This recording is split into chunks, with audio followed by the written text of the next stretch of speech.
कपड़े के जरिए बदन रोका जा रहा है, धागे के जरिए तेरे पैर रोके जा रहे हैं। फिर अकड़ता किस बात पर है, बिगड़ता किस बात पर है, घमंड किस चीज का है? क्या मौत नहीं आनी है? क्या तुझे इस तख्ते पे नहीं लेटना है? फिर बदन पे सफेद कपड़ा पहना दिया गया जिसे दुनिया कफन कहती है। आज जमाने के अंदर चला करते हो तो कहा करते हो वो मेरे सामने नहीं आ सकता, वो उसकी हैसियत नहीं मेरे सामने खड़ा हो जाए। सोच तो सही, जिसकी तू कल बातें किया करता था कि इसकी हैसियत सामने आने की नहीं है, आज वही तेरे जनाजे को कांधा दे रहा है, आज वो तुझे उठा करके लेकर के जा रहा है। आज तेरे वजूद में इतनी ताकत नहीं है कि अपने आखिरी घर की तरफ खुद से जा सके। अल्लाह अकबर, तू जमाने में अकड़ता रहा, मौत ने तुझे सीने से क्या लगाया, चार कांधों पे लेकर के तुझे गए हैं और मिट्टी के ढेरों के नीचे तुझे दफनाया गया है। तो वही अकरबा, वही भाई, वही दोस्त, वही अहबाब जो कहते थे कदम कदम पे साथ निभाएंगे, तेरा साथ ना छोड़ेंगे, आज कहते हैं ये सुराख रह गया है, इसे भी बंद कर दो, आखिरी तख्ता भी लगा दो। जो कहते थे तेरे बगैर जिंदगी नहीं गुजरेगी, आज कहते हैं सही से बंद कर देना, कोई सुराख बाकी न रह जाए। शाकिब जरा गौर तो करो, कल जो साथ जीने मरने की कस्में खाते थे, आज तेरे ऊपर मिट्टी डाल करके जा रहे हैं, कोई एक लम्हा तेरे पास ठहरने के लिए तैयार नहीं है। जब तुझे कब्र के अंदर डाला है, मनो मिट्टी तेरे बदन पे डाल दी गई है, कोई सुराख न छोड़ा गया। साहिब कब्र का अंधेरा है, फिर उजाला कहां से लाओगे? आज कई कई लाइटों का इंतजाम है, तब भी कहते घर में अच्छा नहीं लगता है, घर में जब तक दूसरे ना हो दिल नहीं लगता है। साकिब उजाले में तन्हा दिल नहीं लगता, तो फिर कब्र तो अंधेरा है, वो तो कीड़े मकोड़ों का घर है, कोई साथ बटाने वाला भी नहीं है, कोई हिम्मत बनाने वाला भी नहीं है। साकिब अब मेरी बात को गौर से सुन लो, जब ये दुनिया वाले मनो मिट्टी डाल के चले जाएंगे, कोई सीने से लगाने वाला ना होगा। खुदा की कसम, ऐसी तन्हाई में तेरे डर को दूर करने के लिए, तेरी मुसीबतों को मिटाने के लिए अगर सबसे पहले कोई तेरी कब्र में आएगा तो वो कोई और नहीं होगा बल्कि हसनैन का नाना होगा, फातिमा का बाबा होगा, मुस्तफा जाने रहमत होंगे। इधर चेहरे से कफन हटेगा, उधर मुस्तफा रुख से चिलमन हटाएंगे और फरिश्ते भी कहेंगे मुबारक हो, नसीबों वाला है, आज तेरी कब्र में नबियों का इमाम जलवागर हो गया। अल्लाह, नारे तकबीर, जबरदस्त आवाज से बोलिए नारे तकबीर, नारे रिसालत, नारे हैदरी, मसलके आला हजरत हजरत अल्लामा मुफ्ती हम्माद साहिब क़िबला। सुभान अल्लाह, बहुत अच्छे मुफ्ती साहब, वाह वाह। ये मेरे मुस्तफा का करम नहीं तो और क्या है। किसी ने कहा था आ गए कब्र में भी छुड़वाने, दर्द कितना है उम्मती के लिए। अल्लाह अकबर, वो तो अपने उम्मती को कब्र में भी तन्हा न छोड़ते। तो शागिद हम कितने बेवफा हैं कि हमारी बस्ती में मुस्तफा की बातें हो और हम बिस्तर पे लेटे रहे। क्या तुमसे मुस्तफा को प्यार नहीं है या तुम्हें मुस्तफा से प्यार नहीं है? माना कि ये साले सवाब की महफिल हाजी नजीर हुसैन की थी, लेकिन बातें तो मदीने वाले मुस्तफा की हैं, बातें तो सारी सरकार की हैं। अगर तुझे मुस्तफा से प्यार था, आंखें बंद करके उठ जाया कर और कह दिया कर यार हवेली किसी की भी हो, बातें तो मदीने की होने वाली। ये इश्क का तकाजा है।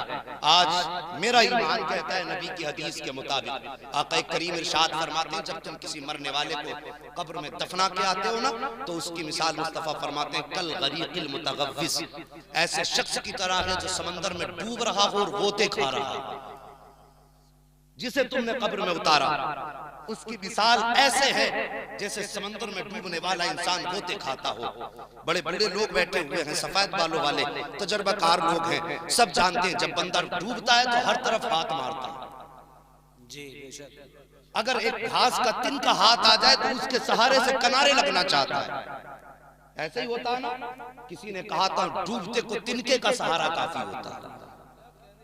ये बात समझ में आ रही ना मेरी? आका फरमाते तो कब्र में दफन होने वाले की मिसाल ऐसी है जैसे कि डूबने वाले की मिसाल, वो गोते खाता है, हाथ मारता है। फरमाया गया जब बंदे को दफनाया जाता है, अगर उसके अमाल अच्छे नहीं होते तो उसके पैरों में आग की बेड़ियां लगाई जाती है। आग की बेड़ियां उसके पैरों में, पूरी कब्र को आग का संदूक बना दिया जाता है। फिर फरमाया मेरे मुस्तफा फरमाते हैं फिर कोई उसका चाहने वाला, उससे मोहब्बत करने वाला, चाहे उसका बेटा हो, उसका दोस्त हो, उसका बाप हो, उसका भाई हो, उसकी माँ हो, उसकी बहन हो, कोई भी रिश्तेदार हो, फरमाया जब वो उसके हक में हाथ उठाते और हाथ उठा के कहते हैं अल्लाह मेरे भाई को बख्श दे, अल्लाह मेरे बाप को बख्श दे, फरमाया गया अचानक उसकी कब्र में नूर आ जाता है, नूर आता है उसकी कब्र में और रोशनी ही रोशनी। फिर वो कहता है फरिश्तों बताओ तो सही, जब मुझे दफनाया गया तो अंधेरा था, जब मैं पापी था मेरे सर पे तो गुनाहों की गठरी थी, मेरे अमल का मामला तो ये कब्र को आग का संदूक बनाया गया, अचानक ये ठंडी हवाएं किधर से आ रही हैं और मेरे पैर की बड़ी बेड़ियां क्यों खुल गई, ये नूर के झोंके कब्र में किधर से आ रहे हैं। तो फरिश्ते कहते हैं मुबारक हो, आज तेरे बेटे ने मुस्तफ़ा के जिक्र की महफिल आबाद कर रखी है। किस्मत वाले होते हैं वो बाप जिनको औलाद ऐसी मिलती है कि मरने के बाद उनके इशाले सवाब की महफिलें मुकर्रर करें। हाँ, वरना हमने तो देखा लोग सिर्फ लकीर पीटा करते हैं, 40वें भगोने बन जाएंगे 40-40, वो इसलिए कि कल रिश्तेदार आ रहे हैं, दोस्त आ रहे हैं, आप आ रहे उन्हें खिलाना भाई, दिखाना, पता चलना चाहिए हाजी जी के बेटे ने इंतजाम करा। दुनिया कहेगी हाजी जी के बेटे ने सिर्फ 40वें के दिन का खाना नहीं किया बल्कि रात को मुस्तफा के नाम के तराने की भी महफिल आबाद की। हाँ हाँ, तो ये मिजाज है हम लोगों के। तो साहिब, मरने वाले के लिए ये बड़ी बरकत की बातें हैं कि मुस्तफा के जिक्र की महफिल आबाद हो। लोग हमसे कहते हैं बड़ा ताज्जुब का मामला यार सुन्नियों में, बेटा पैदा हो तब मिलाद होती है, कोई मर जाए तब मिलाद होती है, हर जगह मिलाद ही मिलाद। हम सीधी सी बात कहते हैं, हम अपना एक उसूल है, मरने की तरफ देख न जीने की तरफ देख, जब चोट लगे दिल को मदीने की तरफ देख। हमारा उसूल ये है, हमें खुशी मिलती है तब भी मदीना याद आता है और हमें गम मिलता है तब भी मुस्तफा का मदीना याद आता है। इसलिए कि हम ये मानते हैं कि हमारी कोई भी खुशी हमारी अपनी नहीं होती है, हर खुशी का झोंका गुंबदे खजरा से टकरा के आया और मर्ज अगर कोई भी लगे, गम कोई भी हो, तो अपना उसूल हम जानते ये हैं कि उसका इलाज दुनिया के पास नहीं है, उसका इलाज गुंबदे खजरा के आका के पास है। हम तो इसी बुनियाद पे नबी नबी करते हैं, सिर्फ इस बुनियाद पे आका का नाम लिया करते हैं कि कयामत के दिन जब अच्छे आए तो मुस्तफ़ा हम पापियों को देख के कहते हैं फरिश्तों आने दो, ये माना कि ये तुम्हारे साथ पारसा हैं, ये नमाजी जा रहे हैं, ये गाजी जा रहे हैं, ये हाजी जा रहे हैं, ये पारसा जा रहे हैं। काश मुस्तफ़ा हाथ उठा के कह दें फरिश्तों छोड़ दो, जब दुनिया सर्दी में बिस्तर में लेटी थी, ये तन्हाई में बैठ करके अपने बिस्तर छोड़ करके मेरे नाम की महफिलें सजा के बैठे थे, इन्होंने सर्दियों में अपना घर-बार छोड़ दिया था, आज मैं इनको हाथ पकड़ के जन्नत का परवाना देना चाहता हूं। सुभान अल्लाह, वाह वाह वाह, जिंदाबाद, नारे तकबीर, नारे रिसालत, मसलके आला हजरत हजरत अल्लामा मुफ्ती हम्माद साहिब क़िबला, महफिले ऐसाले सवाब। सुभान अल्लाह। साहिब, मौत जब आती है तो वो किसी की उजड़ती गोद नहीं देखती, मौत जब आती है तो ये भी नहीं देखती कि बाप के आंसू निकलेंगे, माँ के जिगर पे क्या गुजरेगी, भाई के कलेजे पे क्या होगा। मौत जब आती है तो सारी दुनिया से नजर फेर के सिर्फ अपने मकसद की तरफ आती है। बेशक बेशक, आज तक मौत ने किसी के दरवाजे पे इजाजत नहीं ली, लेकिन हाँ मेरे नबी का वो दरबार है जहां पे मलकुल मौत भी आए तो इजाजत मांग रहे हैं। सुभान अल्लाह। मगर साहिब याद रखना, जज़ाकल्लाह, साहिब याद रखना, मौत एक ऐसा दाग है जो हर सीने पे लगा है। न इसने बादशाह को बख्शा है, न इसने अमीर को बख्शा है, न वजीर को बख्शा है। मौत जब आई है तो बड़े अच्छों की आंखों में आंसू दिए, मरने से पहले मरने का इंतजाम कर लो। हमारा मामला तो ये है, अगर भाई की 4 बीसे मिल जाए तो हम 4 बीसे पे सांप बन के बैठ जाते हैं। मिजाज है हमारा, सांप बन के बैठ जाते हैं। साहिब एक दिन मरना है, बचना नहीं है, और मौत जब आएगी ना तो एक एक रत्ती का हिसाब अल्लाह लेगा। यहां तक फरमाया गया अगर तुमने चलते फिरते किसी के खेत के धान के पेड़ में से एक दाना तोड़ के उसे मुंह में रखा, फरमाया गया तुमने छिलका यहां डाल दिया, एक दाने का छिलका दांत में रख देते ना, हमारा सूत के हाथ चल रहे हैं, पता ही नहीं किसकी तोड़ दी, किसकी बर्बाद कर दी, निकला जा रहा पट्टियों पे, देखो मेंढों पे धोरे के धोरे साफे बाली नहीं दिखती, कुछ नहीं मिलता, यूं ही मारा हाथ सट्ट से, बाल सूंघ दी पूरी, 4 दाने खाए बाकी फेंक दिए। अल्लाह के यहाँ हिसाब देना। फरमाया गया तूने मुंह में एक दाना रखा ना और मुंह से छिलका उसका फेंक दिया। फरमाया गया छिलका कहाँ फेंका उसका हिसाब अलग होगा और तूने दाना जो खाया उसका हिसाब अलग। तैयारी करें हम मौत की। हम तो बीगे बीगे खा जाते हैं, डकार तक नहीं आती। और सबसे बड़ा हाजी बन के बैठता है बंदा, दूसरों के हक खा के अगर हज किया तो क्या किया, किसी का दिल दुखा के अगर मस्जिद आबाद की तो क्या की। मजा तो तब था किसी का वीरान दिल आबाद कर देता। मजा तो तब था किसी रोते हुए के लबों पे मुस्कुराहट दे देता। हमने तो यहाँ तक देखा लोग चिल्ले कर रहे हैं जी, एतकाफ में बैठते हैं, एतकाफ में अब्बा बीमार पड़ा बिस्तर पे, वो एतकाफ में बैठे। माँ को दवा की जरूरत है, बच्चा एतकाफ में कुरान पढ़ रहा है रमजान में, तुझे क्या लगता है माँ बिस्तर पे दवा के लिए रोती रहे और तू एतकाफ करेगा, अल्लाह राजी होगा? रब फरमाता सुन, अगर माँ बाप को सता के तू कोई भी इबादत करेगा मैं सारी इबादत तेरे मुंह पे मांगूंगा। अगर इबादत कबूल कराना चाहते हो तो पहले दुखे दिलों का इलाज करो। अगर तुम किसी दिल का इलाज न कर सके तो इबादत अपनी जेब में रख के मर जाओ। रब को तुम्हारी इबादत की जरूरत नहीं। ये बात ज़हन नशीन कर लेना। अल्लाह अकबर, लोगों के हक आगे टकारे ही नहीं आती। मगर याद रखना साहिब, अगर अल्लाह ने मुझे ये तुम्हें पावर दी है तो घमंड न करना, इतराना मत।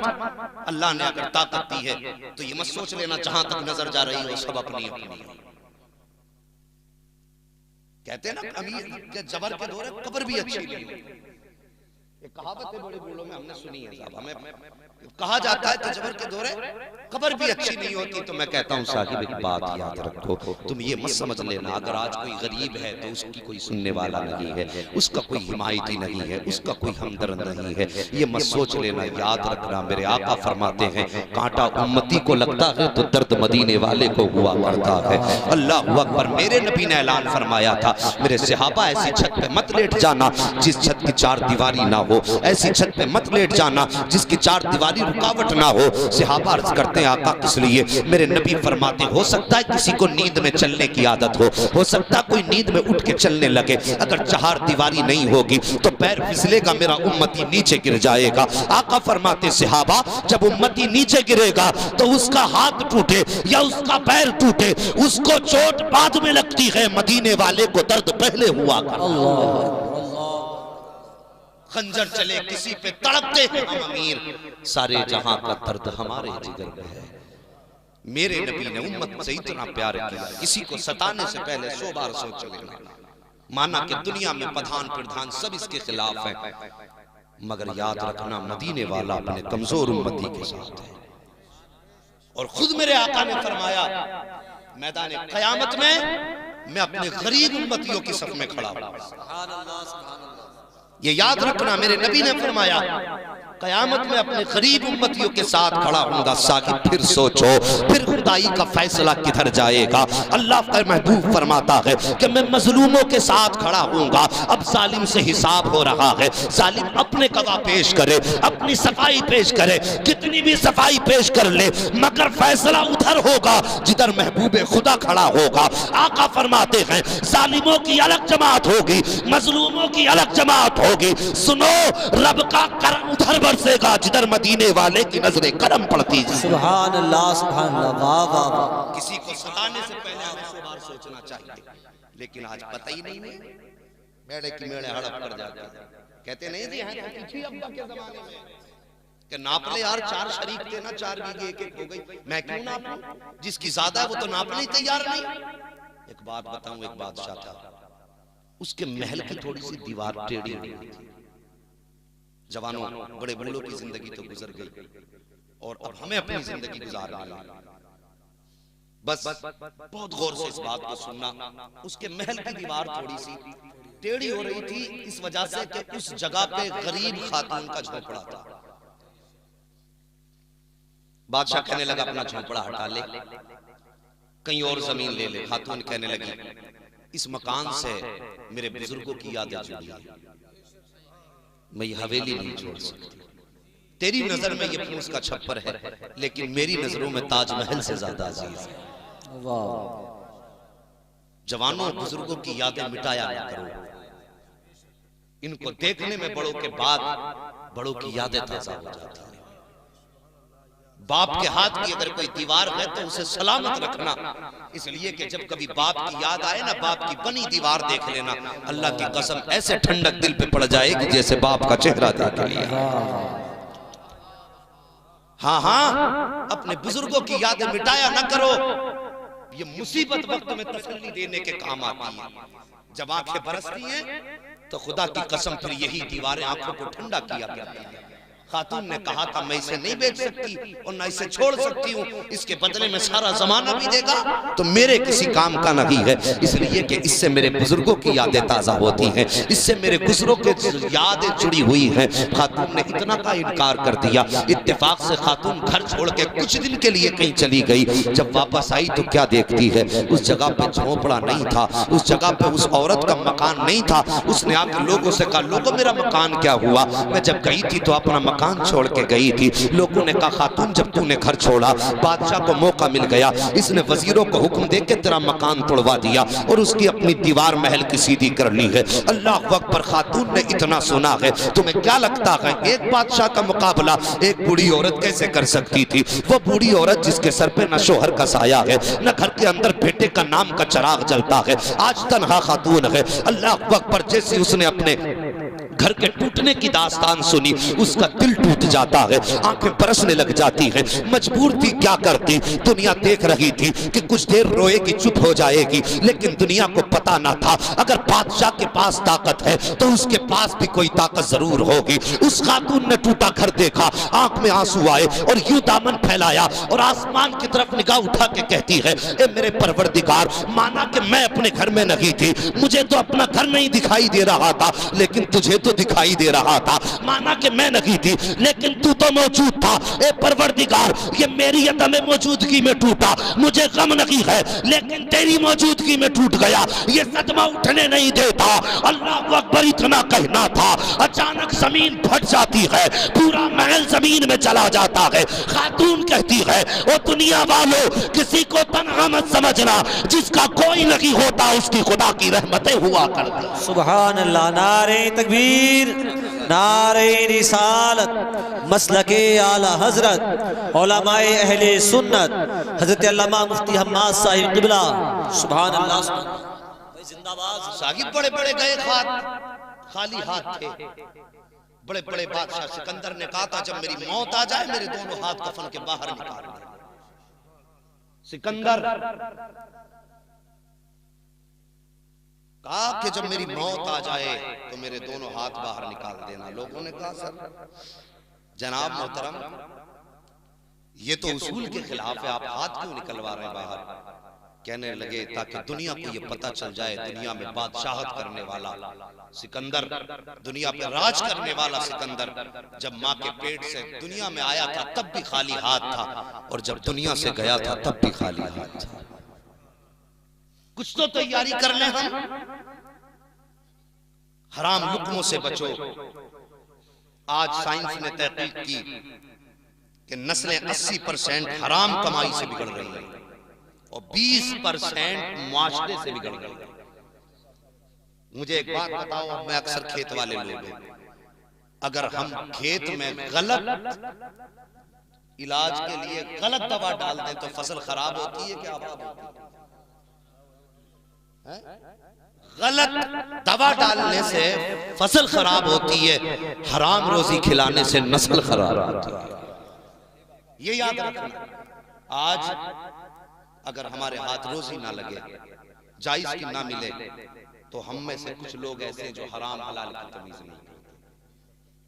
रब को भूल करके हम अपने जराए पे कूद पड़ते हैं। कोई ब्याज पे उतर आया, कोई सूद पे उतर आया, कोई जुए पे उतर आया। क्यों बच्चे पालने हैं? नहीं बंदे, तूने रब की चौखट को नहीं पहचाना है। अगर गुर्बत तेरे घर आई थी तो अल्लाह का दरवाजा तो खुला था, अगर मुसीबतें थी तो रब की रहमतें तो आवाज दे रही थी। साहिब, अपने बच्चों की हलाल रोजी का इंतजाम किया करो। और मेरी माँ बहनों, आप भी बैठी हो, तवज्जो से सुन रही हो, मेरी बात गौर से सुनना। अल्लाह अकबर, जब शौहर घर से निकला करे कमाई के लिए, लिए हाथ पकड़ के दरवाजे पे आके इतना कह दिया करो, परदेश कमाने जा रहे हो याद रखना, हलाल का लुकमा मिले तो लेके आना, हराम का लुकमा मिले तो घर के अंदर कुछ मत लेके आना। कि हम बच्चों को खाली पेट तो सुला सकते हैं, उनके मुंह में हराम का लुकमा देकर उन्हें जहन्नम का ईंधन नहीं बना सकते। बहुत अच्छी बात है, ये तुम्हारी भी जिम्मेदारी बनती है। लेकिन हमारे घरों के हालात ये हैं, बीवी कहती है नहीं मुझे सूट 2800 का चाहिए, तू कहीं से भी लेके आ। अगर शोहर हराम काम की तरफ हाथ बढ़ाता है उसकी जिम्मेदार औरत भी होती है। तुम कितनी भी पारसा बन जाओ, मैं कितना बड़ा वली बन जाऊं, लेकिन कायनात में कोई सैयदा फातिमा से ज्यादा पारसा नहीं है। हजरत अली से ज्यादा कोई दयानतदार नहीं हो सकता। एक दिन दरवाजे पे कोई आ गया मंगता, घर में कुछ नहीं था। सैयदा ने देखा घर में कुछ नहीं, अपनी चादर उठाई और हजरत अली के हवाले कर दी। अंदाज़े बयां मेरा बहुत शौक नहीं है, शायद के उतर जाए तेरे दिल में मेरी बात। चादर उठाई दे दी अली जी, फातिमा का घर में कुछ है नहीं। साइल दरवाजे पे लो ये चादर बेचा। अल्लाह तवज्जो से सुनना, हजरत अली ने चादर ली, बाजार गए, बेची। गालिबन 10 दिरहम की वो चादर बिकी। वापस आ रहे थे, रास्ते में कोई फकीर मिला, कहने लगा अली सुना है तुम्हारे दरवाजे से आज तक कोई खाली नहीं गया। मेरे बच्चे भूखे हैं, कुछ दे दो। तो जितने पैसे हजरत अली की जेब में चादर के थे सारे निकाल करके साहिल के हवाले कर दिए। कितने थे? 10 दिरहम उठा करके साहिल के हवाले कर दिए। आज मैं हूं तो सोचूंगा यार इसे दे दिए, मेरे बच्चे क्या खाएंगे। लेकिन वो थे जो जानते थे वो मैं तवक्कल अल्लाह फहुवा हस्बु, जो अल्लाह पे भरोसा करता अल्लाह उसके लिए काफी होता है। तवज्जो है, थके तो नहीं है अभी आप? अगर थके नहीं है तो एक बार मैं भी कह दूं, बोल दो सुभान अल्लाह। सुभान अल्लाह, अल्लाह सलामत रखे। जी मैं इनकी बराबरी तो नहीं कर सकता, ये नकीब अहले सुन्नत हैं तो इनका काम ये है सोए हुए को जगाना। ठीक है, जरा मोहब्बत से कहते हैं या रसूल अल्लाह। हजरत अली ने वो चादर बेची, फकीर को सारा पैसा दिया, आगे बढ़े, तिजारत की ना अल्लाह से। अल्लाह अकबर फरमाता है 1-2 बदले में 10 दूंगा। सबक याद रखना, 1-2 बदले में 10 दूंगा। हजरत अली ने 10 दिरहम दिए, वापस पलटने लगे। रास्ते में देखा आपने, अल्लाह अकबर, एक शख्स हाथ में ऊँटनी की नकेल पकड़े हुए है। कहता अली से खरीदोगे? कहा कितने की? कहा 10 दिरहम की। कहा 10 दिरहम की? कहा हाँ। कहा आप फरमाते हैं मुझ पे पैसे नहीं है। वो उसने कहा लो उधार ले लो, जब ये बिक जाए तब मुझे पैसे दे देना। अल्लाह अकबर। हजरत अली ने वो ऊँटनी खरीदी, आगे बढ़े।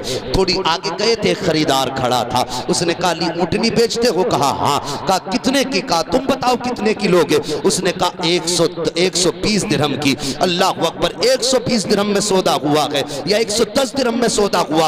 आपने वो ऊँटनी बेची और बेचने के बाद 10 दिरहम उसमें से लिए और खरीद बेचने वाले के हवाले कर दिए। अब कितने बचे हजरत अली पे? 100 दिरहम बचे। 110 की बिकी थी। आए हैं घर के अंदर, सैयदा दरवाजे पे खड़े होकर इस्तकबाल करती हैं। हजरत अली ने जेब से 100 दिरहम निकाले और सैयदा की गोद में जब डाले थे। अल्लाह अकबर। बीवी थी, खुश हो जाना चाहिए था, मेरे सरदार बड़ा पैसा लेकर के आए हो। लेकिन आपने जैसी अपने दामन के अंदर 100 दिरहम देखे हैं, फौरन हजरत अली का चेहरा देख के कहते हैं अली मेरे सरताज, मेरे शोहर, तुम पारसा हो मैं जानती हो, तुम चोरी भी नहीं कर सकते हो, तुम झूठ भी नहीं बोल सकते हो, लेकिन अली जरा एक राज बता दो, बात समझ में नहीं आ रही है। फातिमा कौन सी बात है? कि मैंने जो चादर तुम्हें दी थी उसकी कीमत तो इतनी नहीं थी जितने तुम पैसे लेकर के आए हो। ए अली बताओ तो सही कहां से लाए हो? अल्लाह अकबर। ये नबी की बेटी है, किससे पूछ रही है? उससे पूछ रही है जिसको खुदा ने वलियों का सरदार बनाया है। सैयदुल औलिया से पूछ रही है कि बताओ तो अली ये लाए कहां से हो? हजरत अली कहते हैं फातिमा परेशान ना हो, मैंने अपने रब से तिजारत की थी। कहा कैसे तिजारत? आप फरमाते हैं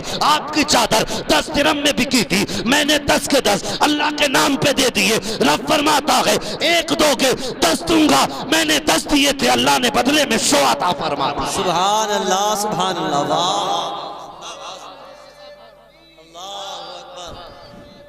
अल्लाह अकबर, या रसूल अल्लाह, जिंदाबाद जिंदाबाद। साहिब मरने की तैयारियां कर लो, एक दिन ऐसा होगा हम कब्र में होंगे और ऐसी हमारे नाम की महफिल सजी होगी। कोई कहेगा बड़ा अच्छा था, कोई कहेगा बड़ा बुरा था।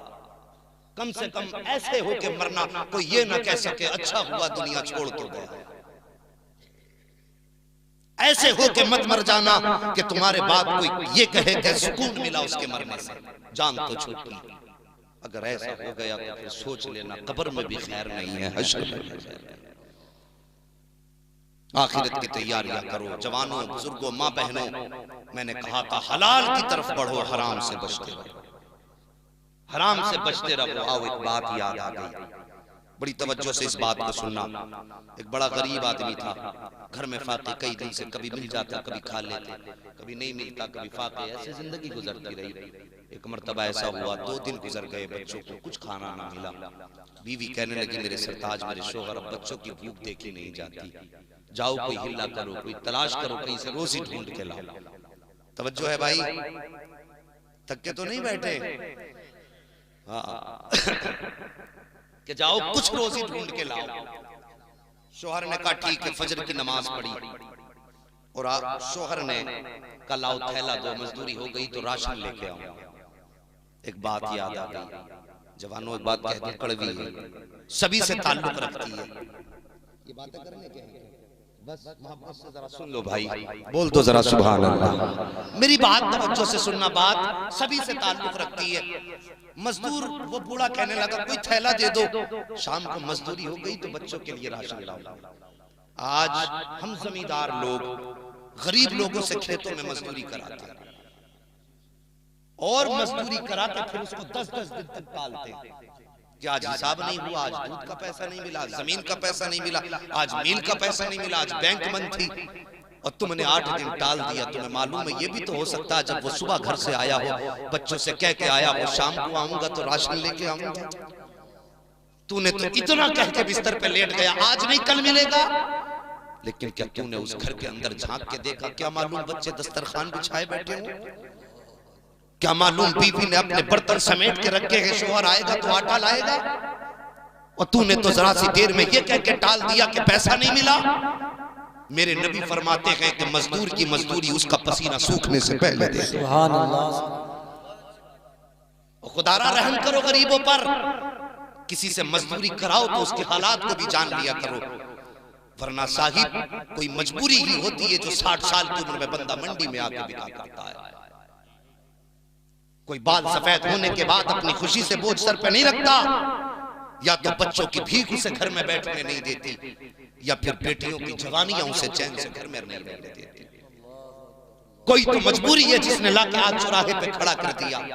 खुदारा मेहरबानी किया करो, किसी का पैसा रोक के न बैठा करो। अगर तेरे दरवाजे पे मजदूरी करने आया है तो पसीना माथे पे देख, जेब में हाथ डाल और निकाल के ये सोच ले मेरे मुस्तफा ने कहा है कि मजदूर का पैसा मजदूरी के पसीना सूखने से पहले दे दो। खुदा की कसम जब तू जेब से पैसा मुस्तफा का फरमान समझ के निकालेगा तो इधर गरीब का कलेजा ठंडा हो जाएगा, उधर मुस्तफा जाने रहमत की तरफ से तेरे लिए रहमतें उतरना। हमने तो सागिर जन्नत को समझा ही नहीं। अभी कोई कह दे फला बाजार को चला जा, नंगे पैर जाना, चादर चढ़ाने जन्नत तेरी हो जाएगी, 38 किलोमीटर चला जाएगा पैदल, मर जाएगा। जन्नत मेरे नबी ने तो घर के दरवाजों में रखी, इसके लिए कोई 38 या 40 किलोमीटर जाने की जरूरत नहीं है। गरीबों का दिल खुश कर दो, खुदा की कसम खुदा की रहमतें मुस्कुराने लगेंगे। हाँ हाँ तो मेहरबानी किया करो, मजदूर आए तो उसकी मजदूरी जल्दी दिया करो। इतनी बात समझ में आ गई? अल्लाह सलामत रखे सबको। बस बहुत जल्द में बात समेटने लगा हूँ। बीवी से मजदूर उसने कहा कि लाओ थैला दो, उसने थैला दिया, घर से चले। बीवी ने खुदा हाफिज कहा, आया मंडी में। मैं अक्सर आपने देखा होगा मुरादाबाद में भी मंडी जो मजदूर लोग खड़े होते हैं ना, ऐसे जाके मजदूरों की लाइन में खड़ा हो गया, लेकिन बाल सफेद थे, अदरानी उम्र से ज्यादा था। जो भी आता जवान का हाथ पकड़ता लेके चल देता, जो भी आता ताकतवर का हाथ पकड़ के चल देता। अल्लाह अकबर लिखा हुआ है, जब इसे कोई नहीं छूता तो कुछ लोगों से इसने खुद आगे बढ़ के कहा साहिब मुझे ले चलो। किसी ने कहा बाबा ये तेरी उम्र मजदूरी करने की नहीं है, वापस चला जा। तो वजन क्या उठाएगा, अपना सब कुछ से नहीं संभलता। अल्लाह अकबर। 2-3 लोगों ने ये जवाब दिया, सब ताकतवर लेकर के चले गए। और मेरे भाई मैं तुमसे गुजारिश करता हूँ, मेहरबानी करना, अगर अल्लाह ने तुम्हें साहिब सरवत साहिब दौलत बनाया है, अल्लाह ने तुम्हें गुंजाइश दी है, तो जब तुम ताकतवर मजदूर लाया करो तो कम से कम एक कमजोर मजदूर भी ले आया करो। हो सकता है कोई उसे मंडी में कमजोर समझ के न लेके जाए, लेकिन तुम मुस्तफा का उम्मती समझ के उसका हाथ पकड़ लिया करो। मैंने माना तेरे खेत में काम कम करेगा, मैंने माना तेरे मकान की ईंटें कम उठाएगा, लेकिन खुदा की कसम तू जिसको 500 300 400 दे रहा है, तो उसको भरपूर ईंटें उठाने की वजह से दे रहा है, लेकिन किसी कमजोर को उम्मती समझ के भी ले आया करो। माना कि 10 ईंटें कम ढोएगा, तो सुनो तो सही, जब तुम उसको 10 ईंटें कम ढोने के बावजूद मजदूरी पूरी दोगे, इधर गरीब मुस्कुराएगा, उधर खुदा के रसूल मुस्कुराना शुरू कर। ये मेहरबानी किया करो गरीबों पर। जाके मंडी में खड़ा हुआ, लोगों से कहा मुझे ले चलो, किसी ने इसकी ना सुनी।